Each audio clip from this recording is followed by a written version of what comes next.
A night in an abandoned asylum, true horror story. Some places hold memories so dark that even time cannot erase them. The Black Ridge Asylum, hidden deep in the forests of Vermont, was one of them.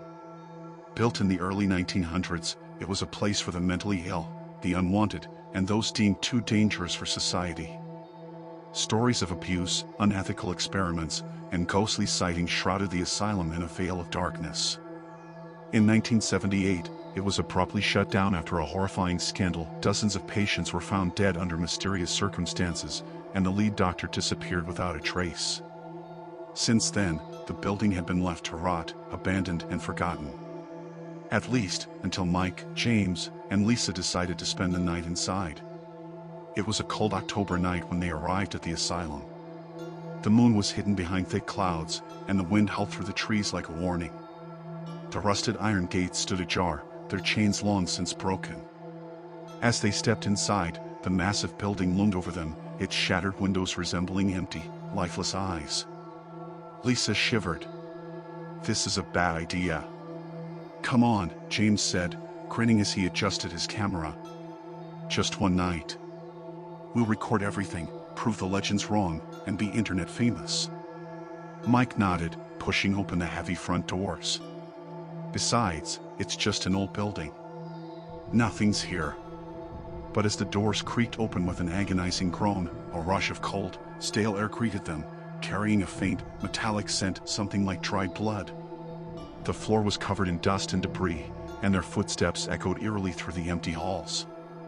Faded medical charts and rusted gurneys lay scattered around, remnants of a time when this place had been alive with suffering. They moved cautiously, their flashlights casting long, shifting shadows. The walls were covered in strange graffiti. "Help me, IT watches, don't listen to the voices." The silence was suffocating, broken only by the occasional drip of water from a broken pipe. As they passed an old nurse's station, Lisa suddenly stopped, her breath hitching. "Did you hear that?" A faint shuffling sound echoed from down the hall. Mike turned his flashlight toward the noise. "Probably a raccoon." Then, a door slammed shut somewhere in the distance. James swallowed hard. "All right, that was weird." Trying to shake off the unease, they continued deeper into the asylum. In one of the rooms, they found an old electroshock therapy chair, its leather restraints still intact. Lisa ran her fingers along the rusted metal, her expression twisted in disgust. "This place is sick," she muttered. The air suddenly grew colder. James's camera flickered, the battery indicator dropping from full to zero in an instant. "What the hell?" he muttered, tapping the screen. Then a whisper. Soft. Raspy. Right behind them. "Get out." Lisa screamed. They ran, their hearts pounding as they turned blindly through the labyrinthine halls. As they rounded a corner, they stumbled into an operating room. Rusted surgical tools were still laid out, as if waiting for the next procedure. Then, the overhead light flickered on. Lisa grabbed Mike's arm. "That's not possible. There's no power here." James lifted his flashlight to the far wall, and his breath caught in his throat. A message had been scratched into the plaster. "The doctor is still here." A slow, rhythmic tapping echoed from the hallway.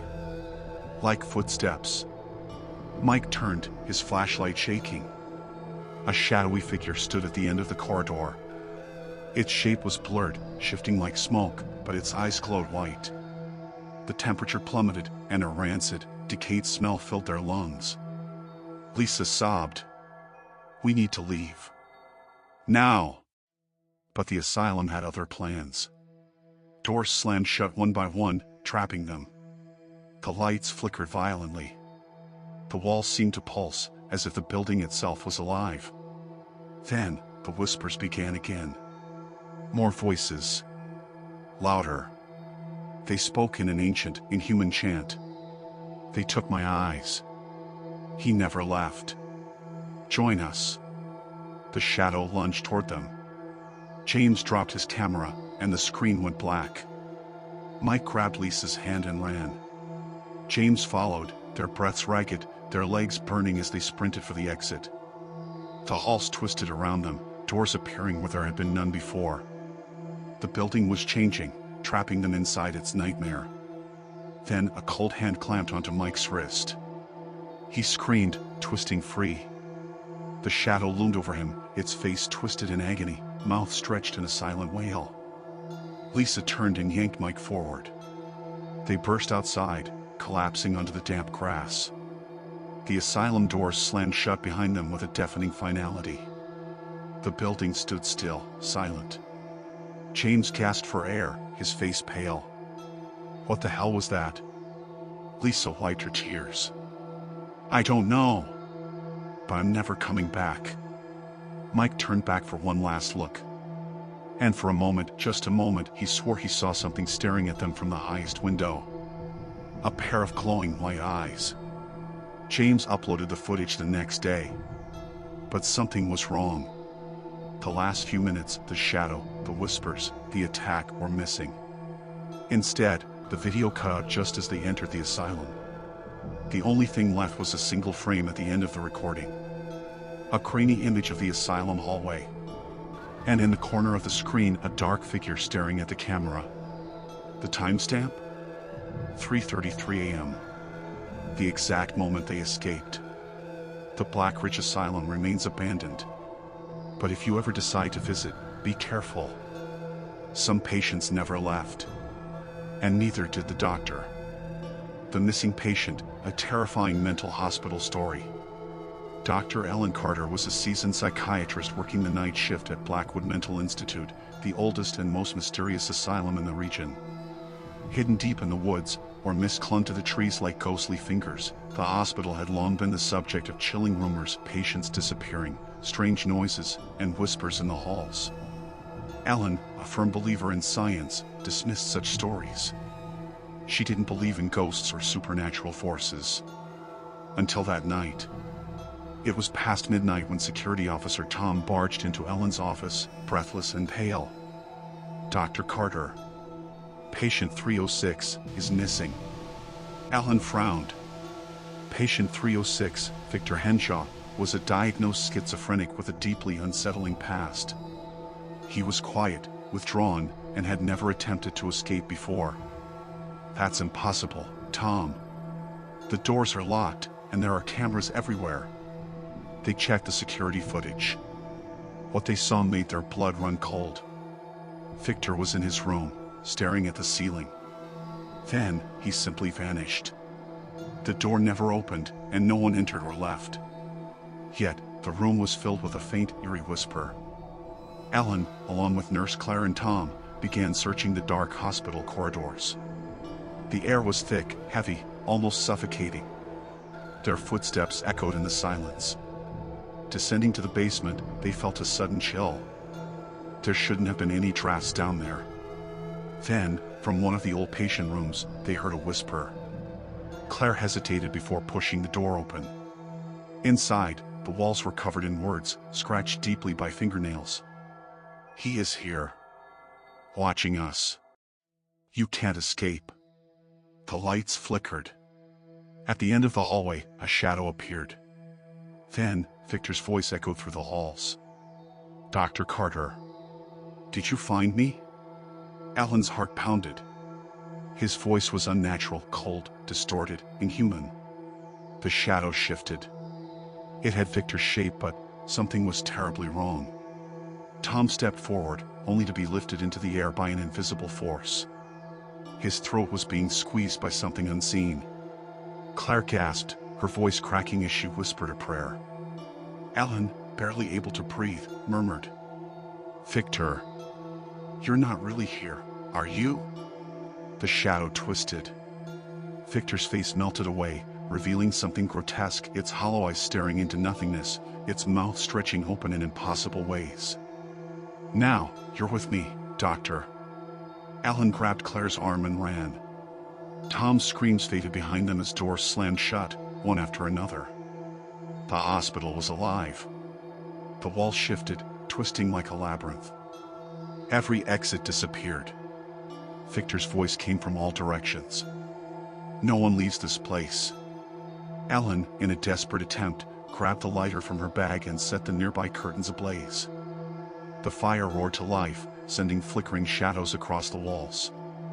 A shriek echoed through the building as the entity recoiled from the flames.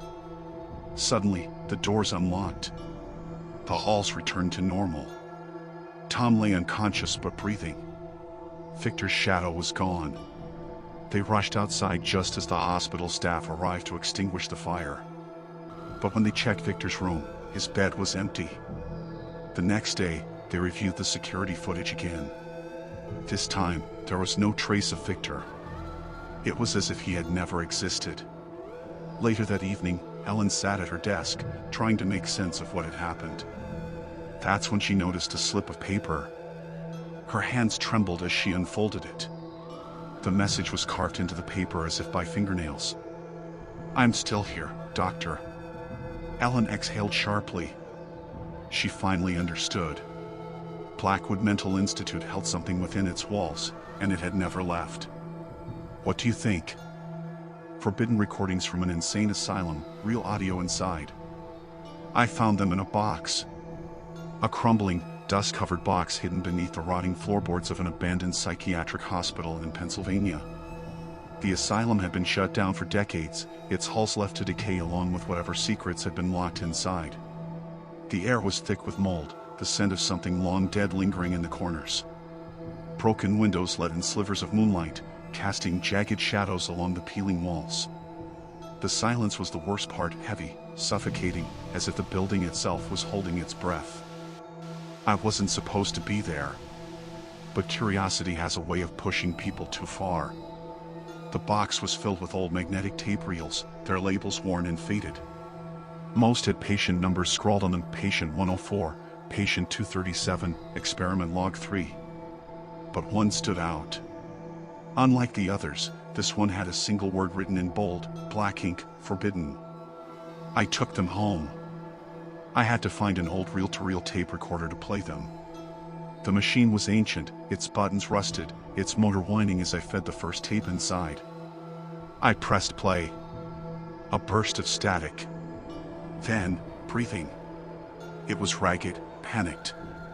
A woman's voice, shaking, barely above a whisper. I don't sleep anymore. The eyes are in the walls now. They move when I move, they breathe. They whisper. They say my name. Her voice was fragile, as though any moment she might shatter. Dr. Vance doesn't believe me. But I see them. And last night, they touched me. A chair scraped. Something heavy slammed against a desk. Then, another voice. Deep. Cold. Controlled. Tell me, Ruth. Do the eyes speak to you? A long silence. Then, a trembling response. Not with words. They hum. And as if on cue, a sound rose from the depths of the recording. At first, I thought it was just static. But no, this was different. A deep, low-frequency humming, vibrating through my bones. It grew louder. Closer. The tape cut off. I sat frozen, gripping the armrest of my chair, my breath shallow. That hum, it wasn't mechanical. It wasn't human. My hands trembled as I inserted the second tape. I pressed play. A man's voice, thick with an unplaceable accent. They told me to sing. Silence stretched. Then, very softly, a lullaby began. It was in a language I didn't recognize, slow and haunting. There was something strangely hypnotic about it, something that made my skin crawl. Then, screaming. A woman's voice, raw with terror. Something banged against metal. The lullaby continued, unaffected. Then, another voice joined the recording. Not the patient. Not the doctor. Something else. Sing for us again. The tape stopped. I stared at the recorder, my heartbeat hammering against my ribs. I didn't want to play the next one. But I had to. The third tape started with labored breathing. A choked, wet gurgle. Then, a woman's voice, clinical, detached. Subject is unresponsive. pupils fully dilated. The injection was administered 3 minutes ago. A low, guttural noise. A deep crack, like bone splitting. He's smiling. I hit stop. I didn't need to hear more. But there was one final tape. It had no label. I pressed play. Footsteps. Slow. Measured. A door creaking open. Then, silence. For almost 2 minutes, nothing. Just a faint sound of breathing. Then, a voice. Not a patient. Not a doctor. Something else. You shouldn't have come here. A piercing scream. Then, nothing. The tape ended, but the silence in my room was deafening. I don't know what I found in that asylum. I don't know if those voices were real or if something else had taken hold of them. But I do know one thing. Ever since I played those tapes, I hear them, too. Night shift at the asylum, a nurse's true horror experience. The asylum stood alone on the outskirts of town, its stone walls soaked in the cold, eternal silence of forgotten souls. I had worked night shifts before, but nothing prepared me for what I would experience in those halls. I started my shift at Blackwood Asylum, a place with a history so dark that even the locals avoided talking about it. Built in the early 1900s, it had housed the criminally insane for decades before it was converted into a long-term care facility. Many patients were elderly, but some had been here since their youth, abandoned by their families, trapped in time. At 2:37 a.m., I was making my rounds when I heard a faint whispering sound, like voices echoing through the walls. The halls were empty except for the occasional flickering bulb overhead. I stopped, holding my breath. "Help me." The voice was soft, almost pleading. I turned quickly, expecting to see someone, but there was no one there. The air felt thick, pressing against my chest like an invisible force. I rushed back to the nurse's station, where my only colleague, Eleanor, sat sipping her coffee. She was an older woman who had worked here for nearly 20 years. "Did you hear that?" I asked, trying to steady my voice. She looked up, her eyes tired but knowing. "You'll hear a lot of things in this place. Don't pay attention to them." I wanted to ask more, but something in her expression warned me not to. The next night, I was assigned to check on Mr. Holloway, a patient in room 306. He had been a resident for over 40 years, completely nonverbal. His medical file suggested severe schizophrenia, but the notes were inconsistent. Some described him as catatonic, while others mentioned violent outbursts. I stepped into his room, and the air immediately felt colder. The old man was sitting up in bed, his milky white eyes staring past me. "Mr. Holloway?" I said softly. His lips moved. A cracked whisper slipped out. "He's watching." Chills crawled up my spine. "Who's watching?" I asked, barely able to form the words. But he only stared past me, at something behind me. I turned sharply. The room was empty. But the window, which had been closed when I entered, was now wide open, letting in a sharp gust of cold night air. I shut it quickly and left the room, my pulse racing. When I told Eleanor what happened, she sighed, as if she had heard it all before. 306, she muttered. "Of course." She hesitated before speaking again.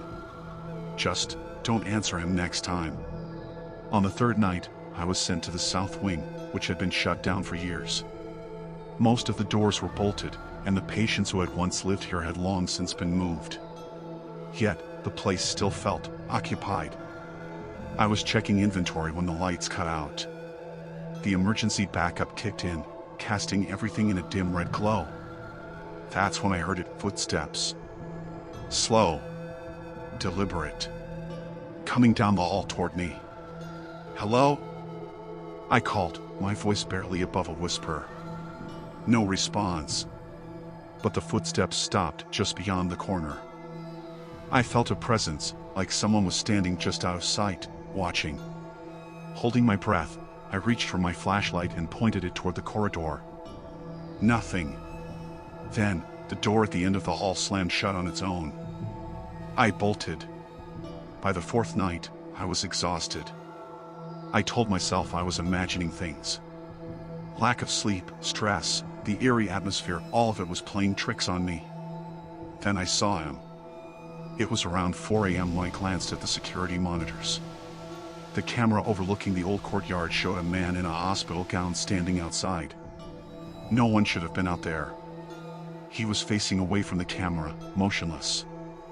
Then, without turning his body, his head twisted around completely, unnaturally.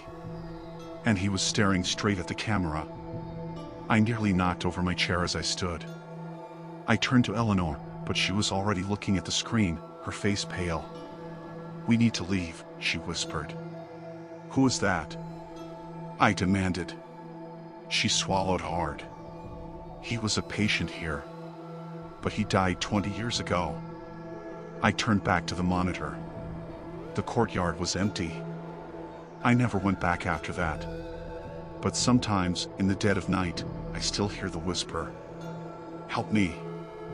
Security cameras caught something horrifying in an abandoned mental hospital. The footage was first discovered by two urban explorers, Jason and Mark, who had broken into the abandoned Blackwood Asylum in an attempt to capture some eerie nighttime footage for their YouTube channel. The asylum had been shut down decades ago under mysterious circumstances. Rumors swirled about unethical experiments, unexplained deaths, and patients who simply vanished. The local authorities had sealed off the building, but that never stopped thrill seekers from breaking in. Jason and Mark navigated through the decayed corridors, their flashlights flickering as if reluctant to reveal what lay ahead. The smell of mildew and something foul, something rotting, hung in the air. The duo expected crumbling walls, broken furniture, and graffiti. What they didn't expect was a set of functional security cameras mounted in the hallways. "Dude, are these on?" Mark whispered, pointing to a small red light blinking ominously on one of the cameras. "No way, man. There's no power here." Jason shined his flashlight at the camera, but the red light remained. Following a tangle of old cables, they reached what seemed to be the asylum's security room. A bank of monitors, covered in dust, sat in eerie silence. One of the screens was glowing. Jason hesitated before pressing a button. Static burst onto the screen before settling on a grainy black and white feed. The timestamp read 2:46 a.m. tonight. But that wasn't possible. At first, the footage showed nothing but empty hallways. Then, movement. A shadow, indistinct, humanoid, lurched across the screen. It wasn't walking. It was twitching, jerking, as if its limbs were moving independently of its body. "What the hell is that?" Mark muttered, leaning closer to the screen. The figure stopped abruptly in the middle of the hallway. It turned its head slowly, unnaturally, towards the camera. There were no eyes. Just black, gaping sockets.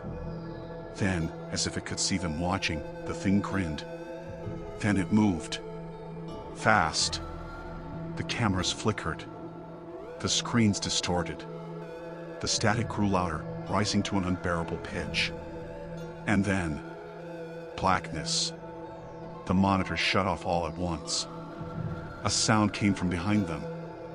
A scrape. Like something dragging itself across the floor. Jason and Mark spun around, their breaths shallow, their flashlights trembling in their hands.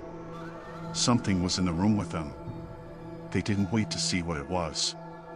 They bolted, crashing through the door and racing down the hallway, their footsteps echoing through the abandoned asylum. Behind them, the sound of something chasing. Their cameras, still recording, captured glimpses of the thing in the flashes of their swinging lights. Its limbs were wrong, too long, its movements unnatural. And that grin. They barely made it out. As they tumbled into the cold night air, the asylum doors slammed shut behind them. Not by the wind. Not by anything natural. When they finally reviewed their footage, the most chilling detail wasn't the thing they had seen. It wasn't the distorted movements, the horrific grin, or even the way it knew they were watching. It was the last frame of the video. As Jason and Mark were fleeing, the security camera feed had captured something new, a timestamp that had changed. 2:46 a.m. tomorrow. And standing in front of the asylum's entrance, staring directly at the camera, was the creature. Waiting. Jason and Mark, terrified but unable to resist the lure of answers, agreed to return the next night. Equipped with more cameras, backup batteries, and even weapons, they ventured back to Blackwood Asylum just before midnight. The doors were open this time. They hadn't been the night before. Inside, everything was eerily silent. The security room was still there, the monitors still dusty and cracked. But now, every single one was turned on. The footage on the screen showed live feeds of the asylum. And them.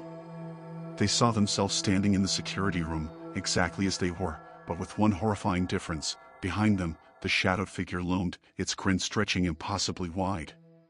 Before they could react, the monitors exploded in a shower of sparks. The room was plunged into darkness. A whisper echoed through the space, low and guttural, "You came back." Then the lights flickered, just enough for Jason to see Mark being dragged into the hallway by unseen hands. Screaming, Jason sprinted after him, but the corridors twisted and warped, turning into an endless maze of darkness. The walls pulsed like they were alive, and disembodied laughter echoed through the asylum. Jason stumbled, fell, and scrambled to his feet, but it was too late. The last thing he saw was Mark's face disappearing into the shadows, his mouth open in a silent scream. The next morning, a concerned friend went looking for them but found no trace. The footage from their cameras was recovered, though the police found them neatly placed on the asylum steps, as if left there deliberately. The last frame showed Jason, staring into the camera, his eyes now black voids, his lips curled into a grin identical to the creature's. The timestamp read 2:46 a.m. tonight. Blackwood Asylum remains abandoned. But the security cameras? They still work. And every night at exactly 2:46 a.m., the monitors flicker on, revealing new visitors who never make it out. Secret documents revealed. Why did this mental hospital close? In the dense, fog-laden forests of Maine, there once stood an institution that had long been the subject of whispered rumors and urban legends, Blackwood Asylum. Officially, it was shut down in 1987 due to structural concerns and lack of funding, but recently unearthed documents suggest a far more sinister reason for its closure. What really happened behind its cold, decaying walls? Why did the government seal the records for decades? Established in 1924, Blackwood Asylum was intended as a state-of-the-art psychiatric facility for the criminally insane. Its isolated location, surrounded by miles of thick forest, ensured that even the most dangerous patients could never escape. However, within its first decade, reports of malpractice, abuse, and mysterious disappearances began to surface. Official investigations were conducted but always ended inconclusively, as if something or someone was covering up the truth. The newly uncovered documents detail horrifying experiments conducted on patients under the direction of Dr. Victor Hensley, the asylum's chief psychiatrist. Records indicate that Hensley was obsessed with the idea of curing insanity through extreme measures. Patients were subjected to torturous procedures, including prolonged sensory deprivation, forced lobotomies, and even exposure to hallucinogenic drugs. But the most disturbing revelation? The Mirror Therapy Project. Survivor testimonies, mostly from former staff members, describe a dimly lit underground wing of the asylum, where rooms were lined with enormous mirrors. Patients were forced to sit alone for hours, staring into their reflections. Some claimed the mirrors would warp, distorting their images into grotesque, inhuman forms. Others spoke of hearing whispers coming from inside the glass. Many patients wonder when this so-called therapy never returned to the main ward. Their names were quietly removed from records, as if they had never existed. There were reports of patients clawing at their own faces, screaming that their reflections had changed, that something had replaced them. Guards often found empty rooms with only bloody handprints smeared across the mirrors. The staff grew fearful, refusing to enter the underground wing unless absolutely necessary. Rumors spread that whatever was in those mirrors had begun watching them, studying them. The asylum's closure was sudden and unexplained. On the night of November 12, 1987, a power outage plunged the entire facility into darkness. Security footage, what little remains, shows guards frantically running down hallways, doors slamming shut on their own, and distorted shapes flickering in and out of the frames. By morning, nearly all staff and patients were gone. When state officials arrived, they found the building eerily silent. In the underground wing, the mirrors had all been shattered from the inside. Deep scratch marks covered the walls and floors, as if something had crawled its way out. Only one person was found alive, a nurse, curled in a fetal position inside a locked storage closet, her eyes wide with terror. She never spoke again. Her fingernails were broken and bloodied, as if she had desperately tried to claw her way out of wherever she had been. Blackwood Asylum was quickly condemned, its records sealed, and the area declared off-limits. To this day, trespassers report hearing distant whispers and seeing shadowy figures in the empty corridors. Some claim that if you stand before a mirror in what remains of the underground ward, you'll see something else staring back. A local journalist, determined to uncover the truth, managed to gain access to restricted documents. They described an unknown entity labeled only as Subject X, supposedly contained within the mirrors of the underground ward. The notes suggested that this entity had grown stronger over time, capable of influencing those who looked into the mirrors for prolonged periods. It was theorized that, on that fateful night, the power outage had somehow freed it. But where did it go? And did it take the missing patients and staff with it? Years later, a group of paranormal investigators ventured into the abandoned asylum.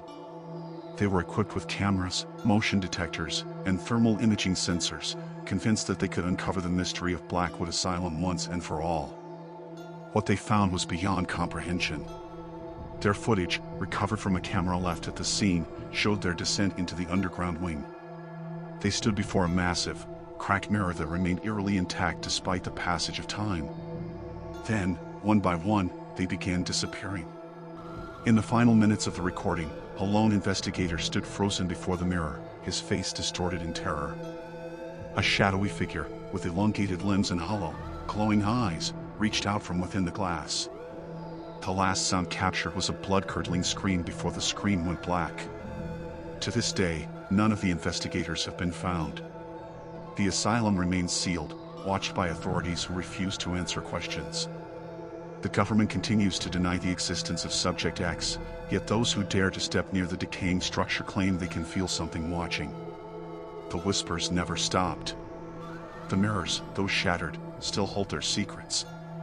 And sometimes, late at night, if you listen carefully enough, you can still hear the screams of those who were never seen again.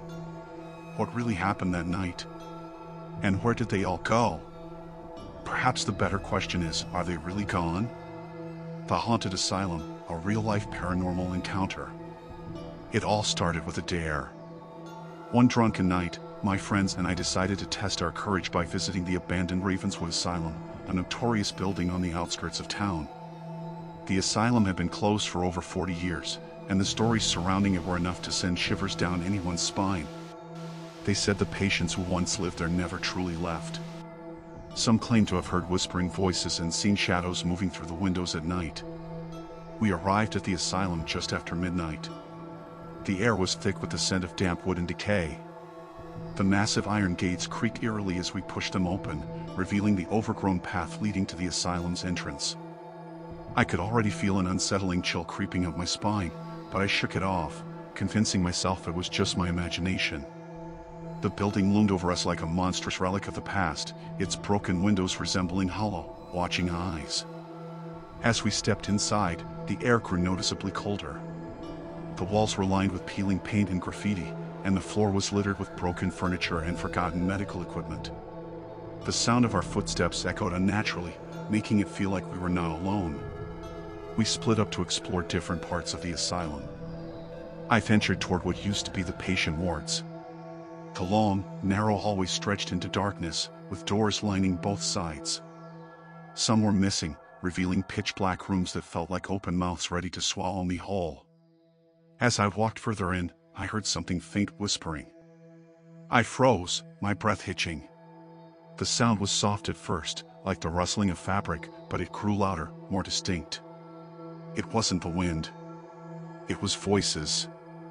I turned to leave, but the door at the end of the hallway slammed shut with a deafening bang. My flashlight flickered, and the whispers turned into frantic murmurs, surrounding me from all sides. Heart pounding, I bolted toward the nearest room, hoping to hide. As soon as I stepped inside, the air turned thick, suffocating. My breath came in ragged gasps as an overwhelming sense of dread took hold of me. Then I saw it. A figure stood in the far corner of the room, its body barely distinguishable from the shadows. But its eyes, hollow and lifeless, were locked onto mine. The whispers turned into screams, a cacophony of tortured voices crying out in agony. The figure twitched, then moved toward me with unnatural speed. I stumbled back, tripping over debris. Just as it reached out, the flashlight in my hand died, plunging me into complete darkness. I don't remember how I got out of that room. The next thing I knew, I was running down the hallway, my friends' frantic voices calling my name. When I reached them, I could barely speak. My body trembled violently as I gasped for air. We didn't stick around to find out what else lurked in the asylum. As we drove away, I glanced back at the building one last time. And that's when I saw it, a shadowy figure standing in the window, watching us leave. I thought that was the end of it. But I was wrong. That night, I couldn't sleep. Every time I closed my eyes, I heard the whispers again, soft and insidious, like they had followed me home. My phone buzzed suddenly, and I grabbed it, hoping for a distraction. But when I looked at the screen, my blood ran cold.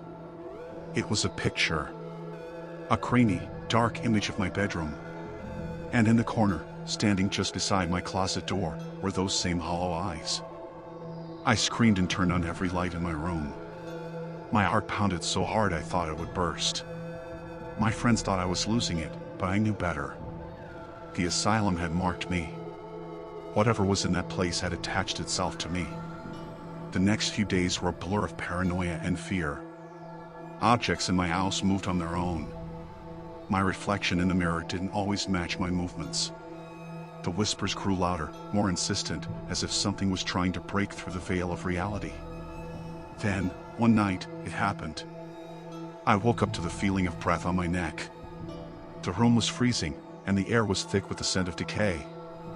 I couldn't move. My body was paralyzed with an overwhelming force pressing down on me. Slowly, I forced my eyes open, and there it was. The figure stood over me, its face inches from mine.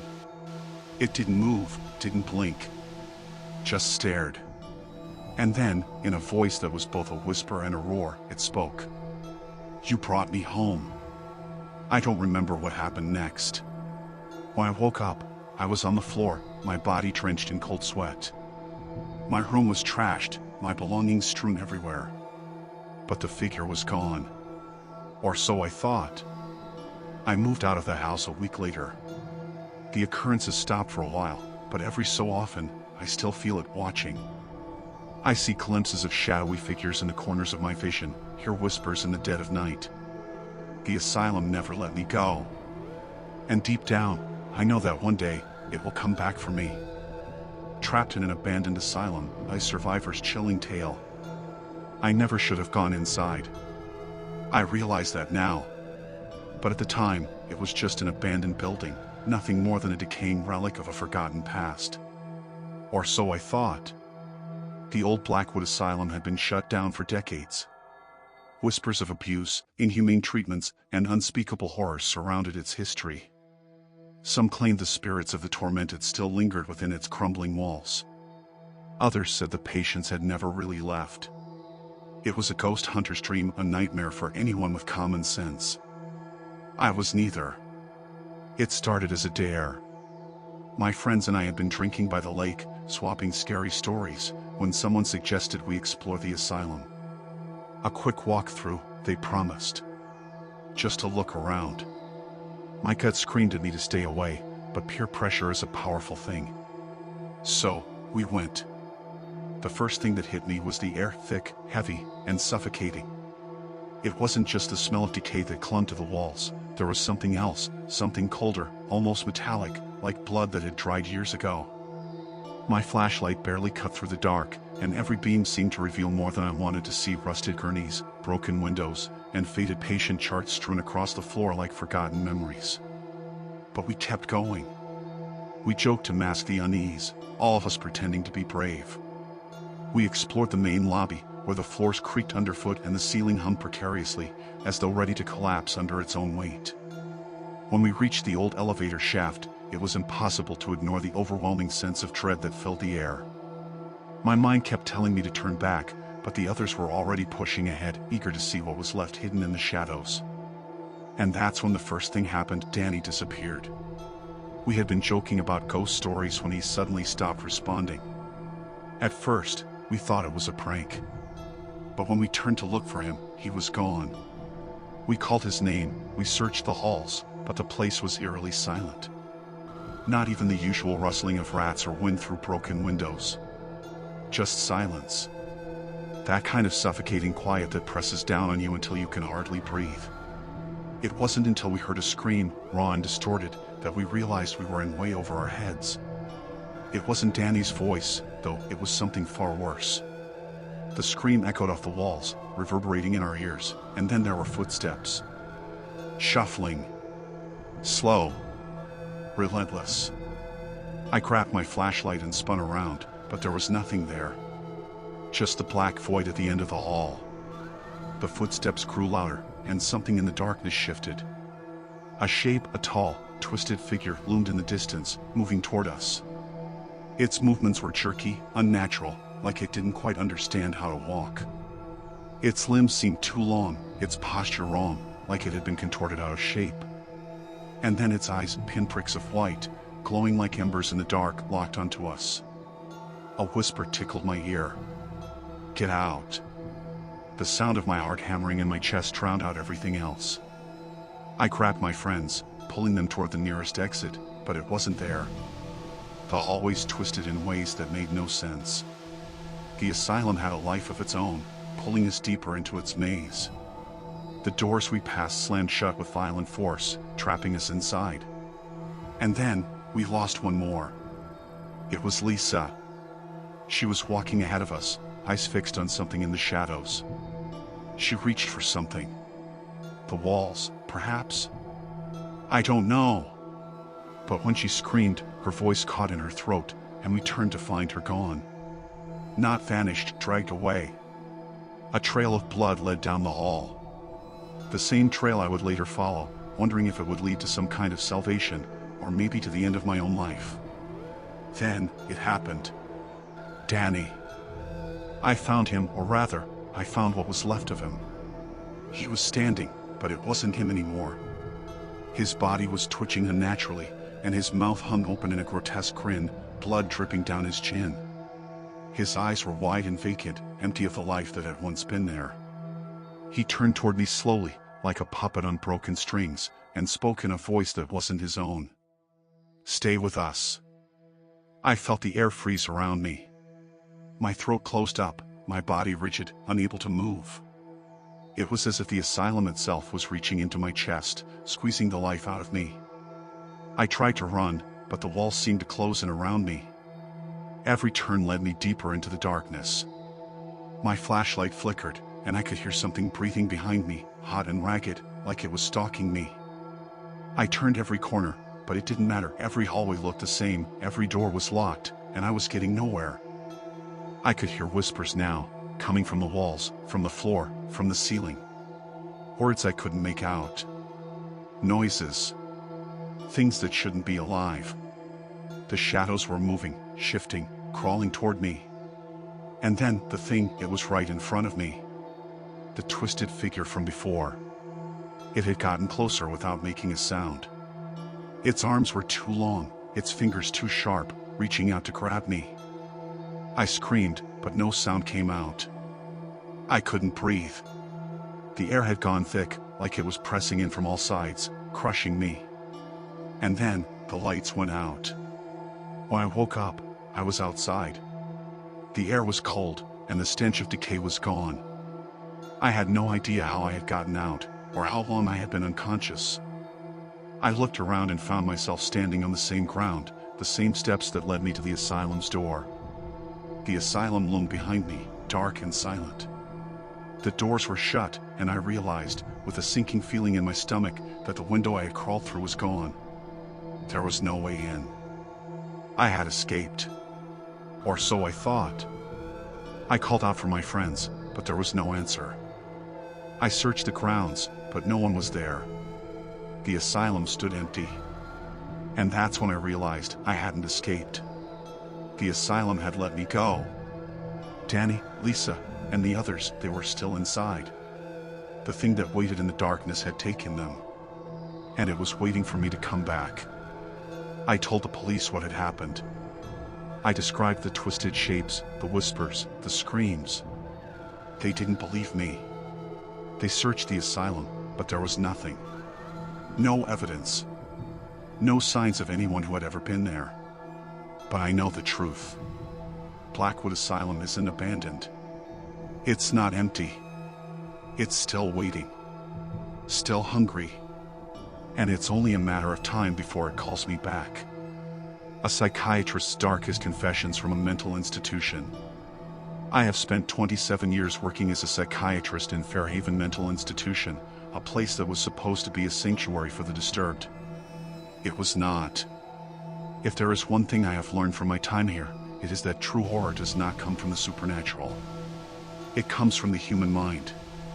When I first started, I was ambitious. I wanted to help people, to bring them back from the depths of their madness. But as time went on, the weight of the institution began to crush me. The walls whispered with the echoes of screams, and the hallways always seemed darker than they should be. Something about this place was wrong. I remember the first time I questioned reality. It was with a patient named Daniel Monroe. He was a quiet man, reserved, but his eyes held something unnatural.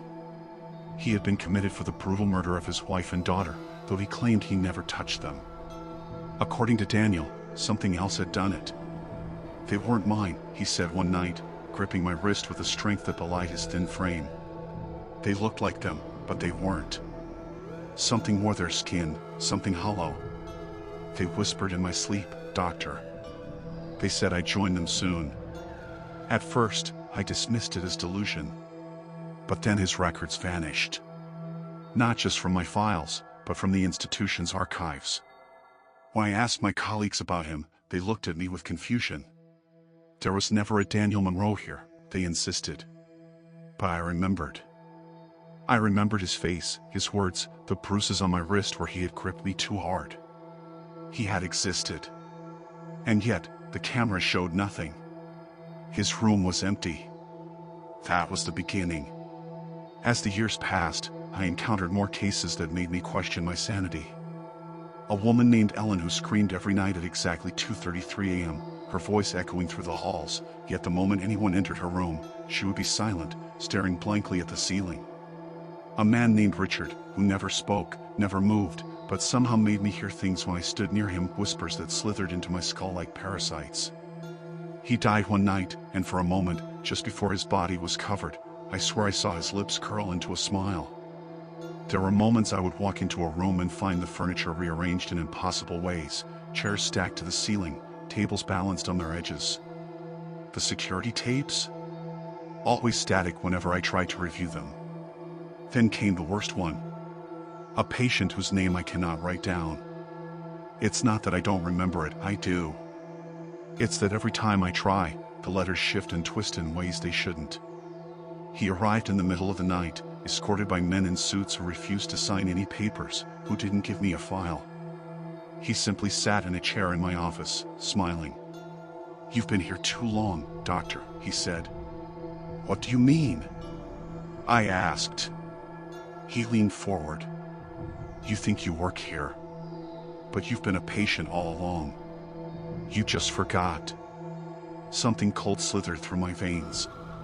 That's not true. I have a house. A life. Do you? He interrupted. "Tell me, doctor, what did you have for breakfast yesterday?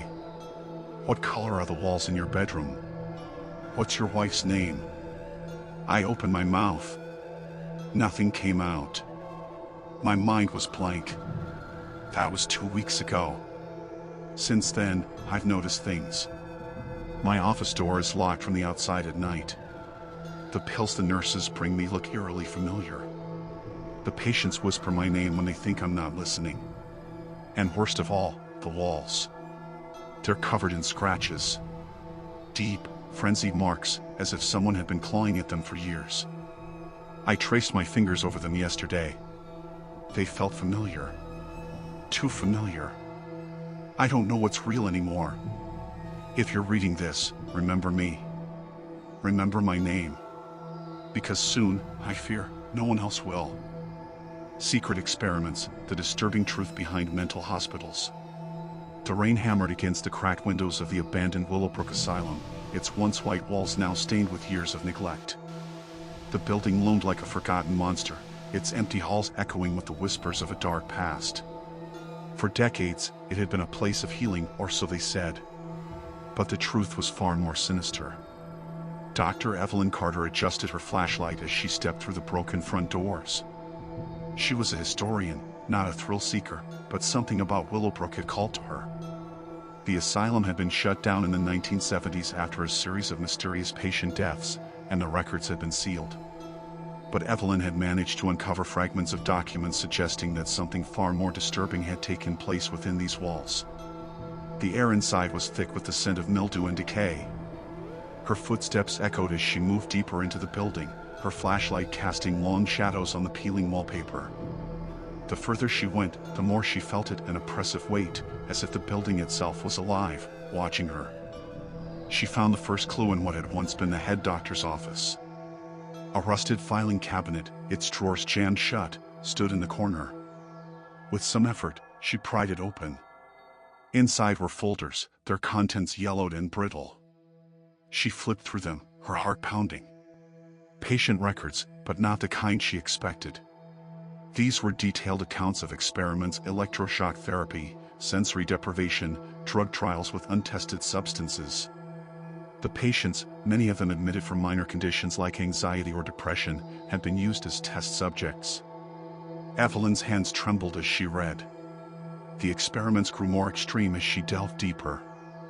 Patients were subjected to prolonged isolation, forced into comas, and even lobotomized without consent. The notes were clinical, detached, as if the doctors saw their subjects as nothing more than lab rats. But it was the final folder that made her blood run cold. It contained photographs. Black and white images of patients strapped to tables, their faces twisted in agony.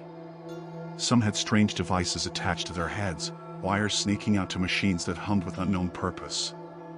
And then there were the success stories, patients who had been transformed into something else.